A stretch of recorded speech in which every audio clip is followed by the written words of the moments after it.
بسم اللہ الرحمن الرحیم۔ ترجمہ: اللہ کے نام سے شروع جو نہایت مہربان رحمت والا ہے۔ وَلِلَّهِ مُلْكُ السَّمَاوَاتِ وَالْأَرْضِ وَاللَّهُ عَلَى كُلِّ شَيْءٍ قَدِيرٌ۔ ترجمہ: اور اللہ ہی کے لیے آسمانوں اور زمین کی بادشاہی ہے اور اللہ ہر چیز پر قادر ہے۔ وَلِلَّهِ مُلْكُ السَّمَاوَاتِ وَالْأَرْضِ، اور اللہ ہی کے لیے آسمانوں اور زمین کی بادشاہی ہے۔ اس آیت میں ان گستاخوں کا رد کیا گیا ہے جنہوں نے کہا تھا کہ اللہ عز و جل فقیر ہے۔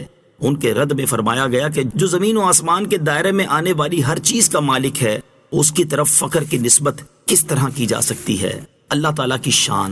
یہاں ہم اللہ تعالیٰ کی عظمت و شان سے متعلق ایک حدیث قدسی ذکر کرتے ہیں جس سے ان گستاخوں کی جہالت اور اللہ تعالیٰ کی شان مزید ظاہر ہوتی ہے۔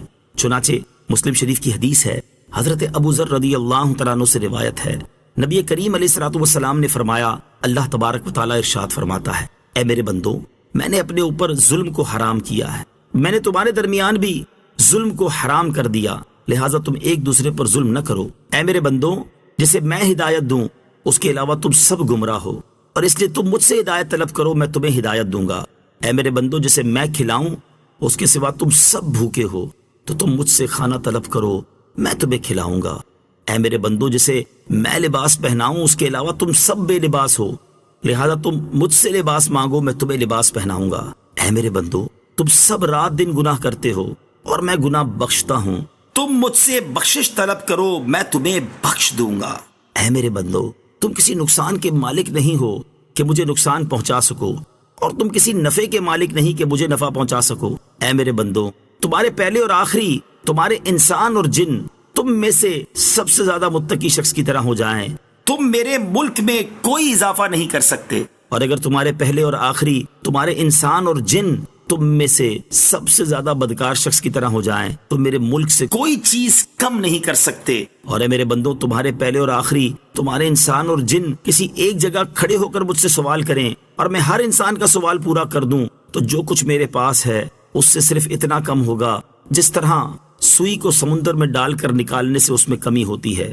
اے میرے بندو، یہ تمہارے اعمال ہیں جنہیں میں تمہارے لیے جمع کر رہا ہوں، پھر میں تمہیں ان کی پوری جزا دوں گا۔ تو جو شخص خیر کو پائے وہ اللہ کی حمد کرے، جس کو خیر کے سوا کوئی چیز جیسے آفت یا مصیبت پہنچے وہ اپنے نفس کے سوا اور کسی کو ملامت نہ کرے۔ ان فی خلق السماوات والارض واختلاف اللیل والنہار لآیات لأولی الالباب۔ ترجمہ: بے شک آسمانوں اور زمین کی پیدائش اور رات اور دن کی باہم تبدیلی میں عقل مندوں کے لیے نشانیاں ہیں۔ لآیات لأولی الالباب، عقل مندوں کے لیے نشانیاں ہیں۔ بخاری شریف کی حدیث ہے، حضرت عبداللہ ابن عباس رضی اللہ تعالیٰ عنہما فرماتے ہیں، میں حضرت میمونہ رضی اللہ تعالیٰ عنہا کے گھر رات میں ٹھہرا، اور اس دن سرکار دو عالم علیہ الصلوۃ والسلام بھی ان کے ہاں آرام فرما تھے۔ جب رات کا تہائی حصہ گزرا تو آپ علیہ الصلوۃ والسلام بیدار ہوئے، پھر آسمان کی طرف نظر اٹھا کر ان آیات مبارکہ کی تلاوت فرمائی۔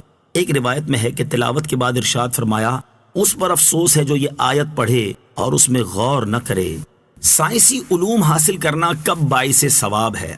اس آیت سے معلوم ہوا کہ علم جغرافیہ اور سائنس حاصل کرنا بھی ثواب ہے جبکہ اچھی نیت ہو، جیسے اسلام اور مسلمانوں کی خدمت یا اللہ تعالیٰ کی عظمت کا علم حاصل کرنے کے لیے، لیکن یہ شرط ہے کہ اسلامی عقائد کے خلاف نہ ہو۔ اس آیت مبارکہ میں آسمان و زمین کی تخلیق میں قدرت الہی کی نشانیوں کا فرمایا گیا ہے، لہٰذا اسی کے پیش نظر اس تفکر کی ایک جھلک آپ کے سامنے پیش کرتے ہیں۔ امام غزالی رحمۃ اللہ تعالی فرماتے ہیں، قدرت الہی کی چھٹی نشانی آسمانوں، ستاروں کی مملکت اور ان کے عجائب میں ہے، کیونکہ جو کچھ زمین کے اندر اور روئے زمین پر ہے وہ سب کچھ اس کے مقابلے میں کم ہے۔ آسمان اور ستاروں کے عجائب میں تفکر کرنے کے لیے قرآن پاک میں تنبیہ فرمائی گئی ہے، چنانچہ ارشاد فرمایا، وَجَعَلْنَا السَّمَاءَ سَقْفًا مَحْفُوظًا وَهُمْ عَنْ آيَاتِهَا مُعْرِضُونَ۔ ترجمہ: اور ہم نے آسمان کو ایک محفوظ چھت بنایا اور وہ لوگ اس کی نشانیوں سے منہ پھیرے ہوئے ہیں۔ دوسری جگہ ارشاد فرمایا، لخلق السماوات والأرض أكبر من خلق الناس ولكن أكثر الناس لا يعلمون۔ ترجمہ، بے شک آسمان اور زمین کی پیدائش آدمیوں کی پیدائش سے بہت بڑی ہے، لیکن بہت لوگ نہیں جانتے۔ تو تمہیں حکم دیا گیا کہ زمین و آسمان کی تخلیق میں غور و فکر کرو۔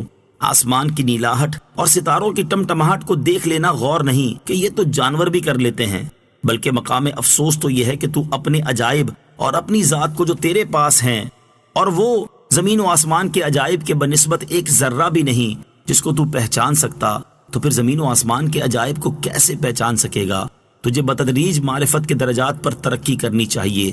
تجھے پہلے اپنی ذات کو پہچاننا چاہیے، پھر زمین اور اس کی تمام اشیاء کا عرفان حاصل کرنا چاہیے، پھر ہوا، بادل وغیرہ کے عجائب کی پہچان کرنی چاہیے، پھر آسمان اور ستاروں کی معرفت حاصل کرنی چاہیے، پھر کرسی اور عرش کو پہچاننا چاہیے، پھر عالم اجسام سے نکل کر عالم ارواح کی سیر کرنی چاہیے، پھر فرشتوں، جنوں اور شیطانوں کو جاننا چاہیے، پھر فرشتوں کے درجات اور مقامات کا عرفان حاصل کرنا چاہیے، آسمان اور ستاروں کی گردش، ان کی حرکت اور ان کے مشارق و مغارب کو دیکھنا چاہیے کہ ان کی حقیقت کیا ہے، ستاروں کی کثرت پر غور و فکر کرنا چاہیے، انہیں کوئی بھی شمار نہیں کر سکتا، ان میں ہر ستارے کا رنگ مختلف ہے، کچھ چھوٹے ہیں اور کچھ بڑے ہیں، پھر ان میں سے ہر ایک کی شکل مختلف ہے، مثلا کچھ بیل کی شکل کے ہیں اور کچھ بچھو کی شکل کے، پھر انسان ان کی مختلف حرکات پر غور کرے، کئی ایک ماہ میں سارے آسمان کو طے کر جاتے ہیں، کچھ سال بھر لگاتے ہیں، کئی انہیں طے کرنے میں 12 سال لگاتے ہیں، کئی ستارے 30 سالوں میں سارے آسمانوں کی گردش پوری کرتے ہیں،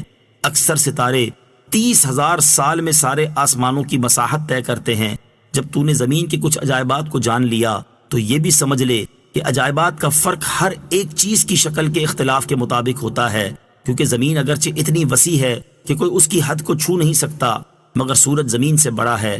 اس سے معلوم ہو جانا چاہیے کہ آفتاب کتنا دور ہے جو اتنا چھوٹا نظر آتا ہے، یہ بھی معلوم ہوا کہ وہ کتنی تیزی سے حرکت کرتا ہے کہ آدھی ساعت میں آفتاب کا تمام گھیرا زمین سے نکلتا ہے۔